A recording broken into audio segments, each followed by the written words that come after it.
Hi guys, what's going on, and welcome back to another video on Conqueror's Blade. So, the Iron Reapers have had a rework.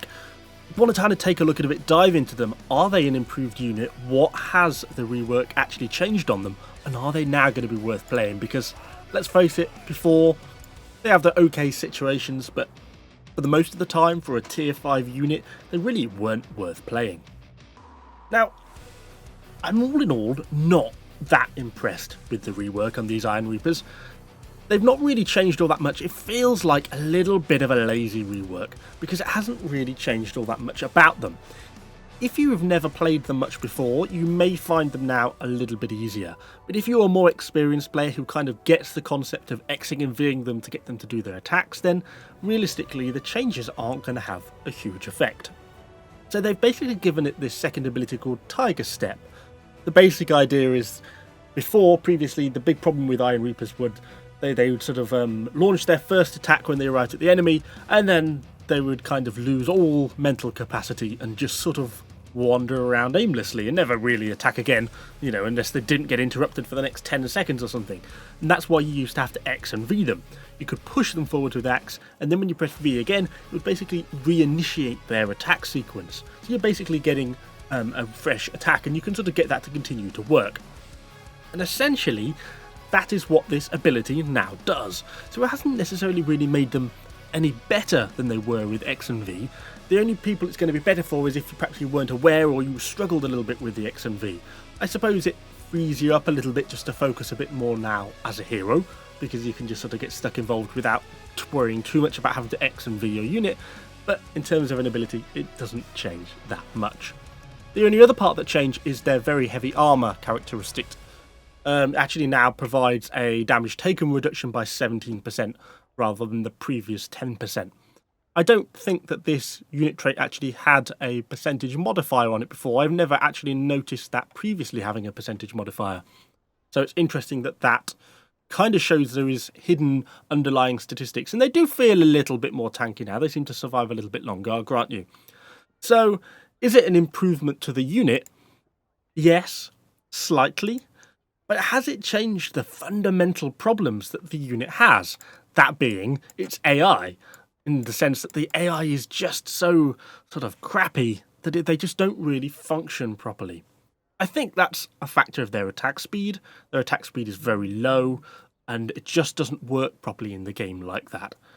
So I think it's still going to be a problem. I don't think they've improved that much. Nothing seems to have really changed with the sword. They basically function in the same way. So it feels like, as I say, a little bit of a lazy rework with them. But that being said, they still do have their moments. So what have we got on them? In terms of doctrine-wise, nothing particularly special. Breakthrough and assassination doctrine. They do flatten heroes quite nicely if you get a charge off at them. Put on a little bit of extra piercing defense because, I don't know, obviously not quite tanky enough already, and a little bit of extra blunt damage because you're going to be running them with the flail pretty much full time. On veterancy line wise, initially going down the bottom line, particularly mostly for the self heal, which you will get. I don't know why it doesn't actually show up here. It should basically show up as this unit order here, but basically same as on Imperial Spearguard, same as on something like Unit Paladins, it gets a self heal. It can top the unit's health up. Actually makes a fair bit of an impact, well worth having. Other than that, basically gone down full middle line. Gives flail knockdown, increased blunt damage, rate of attack, etc, etc. And that's all leading down the end. Because the blunt damage is really what you're going to be doing, because it's all going to be using that flail. Maybe you could use sword if you're against some serfs or something, but then they're not a problem anyway, so you might as well just squash them with the flail.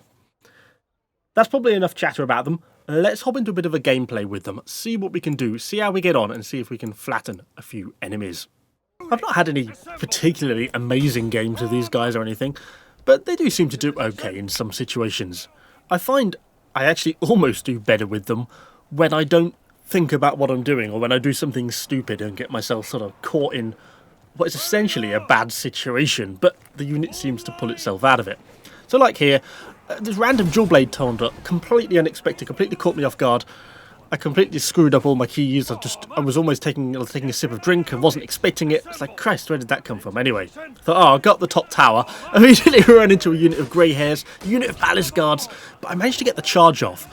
And because we're in such a tight environment, look how quickly we pick up kills here.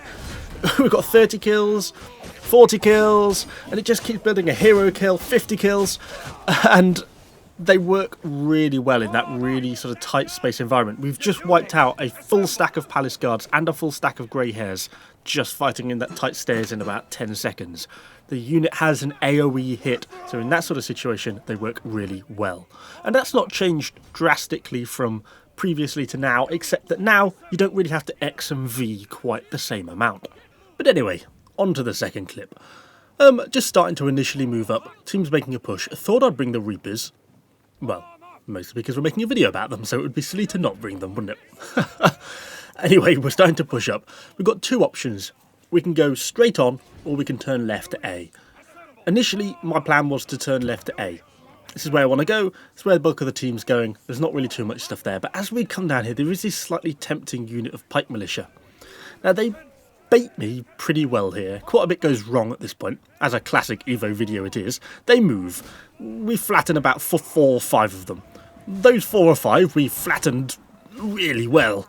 But yeah, we missed the bulk of the charge. We get stuck into these paladins. This isn't not the fight I wanted, but look how the unit still absolutely decimates them. This is an improvement, and that's no X and V, but that's obviously making use of the new ability, which basically replaces X and V. And of course, you've still got that extra 7% damage reduction, you know, up from 10 to 17, does make a difference. And so, actually, I thought the unit did pretty well there to beat those paladins. I was kind of annoyed that those unit of palace guards didn't come to help at all, but there we go, you know, not angry, just disappointed. As we go on to the A point, just get stuck in with a little bit of a charge, do very little because most of the stuff's already dead, but actually the charge cooldown isn't that long, so there's no real problem in just using it in a situation like this, because I know we're going to be out of fighting now for a little while after we capture A, and realistically the next point that I need to get to is the supply point on the top of the wall. I kind of didn't want to activate the heal here, but I kind of felt with that Hwacha and some of the unit being so low on health, I thought there was a good chance that 1 or 2 of the unit might get picked off, and you know, you only get 16 models, you really need to keep every one of them alive if you can. But things don't exactly, as always, pan out how I thought. I really wasn't expecting them to make a resistance stand kind of around this corner. It's a very sort of intimidating unit of Madaus backed up by some Pafis. The problem with Madaus is, you know, if I round the corner and just charge straight into them, and they counter-charge me with Carnage, well, it's going to be Carnage for me, so I don't really want that situation. Equally, I suppose it's not a better situation just to leave it for the team to deal with, but no one's quite sure what to do in this situation. Anyway, kind of the long shot is, a unit of enemy palace guards get in and the Madaus get stuck in, and as the fight goes, I try and push the unit clear of the corner first so they all get their charge off. We immediately flatten the enemy hero and actually get quite a decent charge off, pick up quite a lot of kills, and the unit gets stuck in. We are taking quite a lot of casualties though from those Madaus, very, very damaging. Stack that in with the Pavis that are shooting from behind as well, you know, it's not exactly a good situation, but we do manage to push through, and here we've got no choice but just to push on, try and push the enemy back. And the Pavis kind of make this attempt at getting back to the supply point and, you know, picking out a new unit. But, you know, those Pavis are only going to retreat in one direction. And I think it would have been better just leaving them there to fight and get a few last shots off before they died. Yeah, we get in, we get some kills with our Iron Reapers in this spot, but they're not particularly well suited to this. A unit of condos would got more kills in that sort of snatch clearance sort of situation. Arguably, should you be switching them to swords here? Lightly armoured stuff, you arguably could. Would you get slightly more damage? Possibly. Is it worth overly worrying about? Probably not. So, I didn't bother, because I'm lazy. So we get the unit healed up, or what's left of the unit healed up, and we're down to way below half the unit now. And I feel like we've done pretty well with them. We had a decent starting match, got ourselves plenty of kills, dealt with some reasonably high tier stuff, but we're kind of coming off the Iron Reaper's advantageous part of the map now. Large open courtyards don't really play into any strength of the Iron Reapers. Reworked or not, it doesn't really change a lot. So we push down and initially are kind of just waiting on the stairs and go and have a bit of a look with the hero. Nice job falling off the stairs. We'll pretend that didn't happen. But one of the big problems with the Iron Reapers that perhaps we've not talked about enough is just the AI has not changed at all. And that's kind of why at the start I said, you know, it's a slightly lazy rework. They've added in this ability, which is sort of this X and V replacement, or, you know, alternative, I suppose. You can still X and V and not use the ability.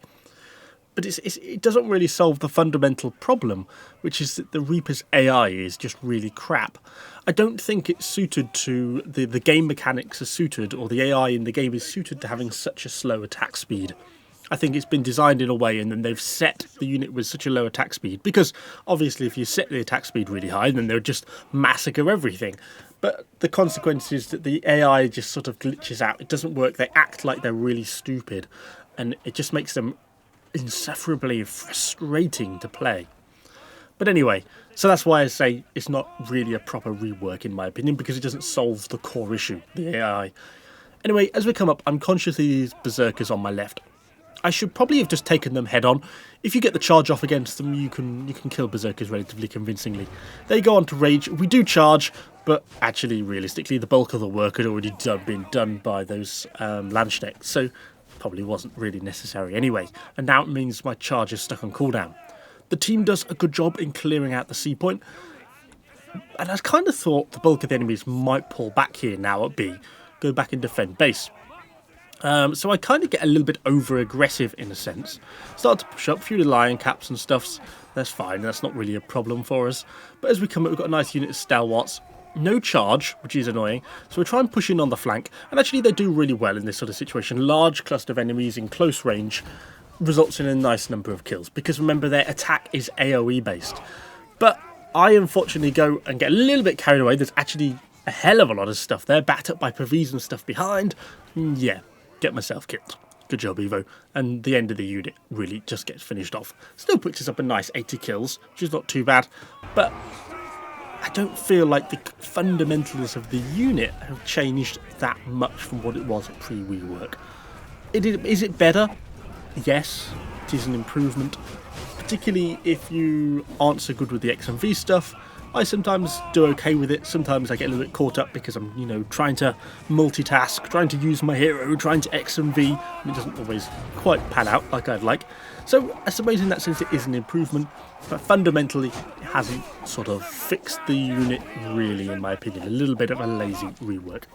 Anyway, hopefully you've enjoyed the video. If you have, let me know what you think in the comments down below. Hopefully we'll be having some more Conqueror's Blade stuff coming out. I've had a little bit of a gap. I've been a little bit of an unwell for the past sort of week or so, which has kind of stumped video production somewhat. But hopefully we're back up to a normal schedule now. Thanks for watching, guys. I'll see you all on the next one.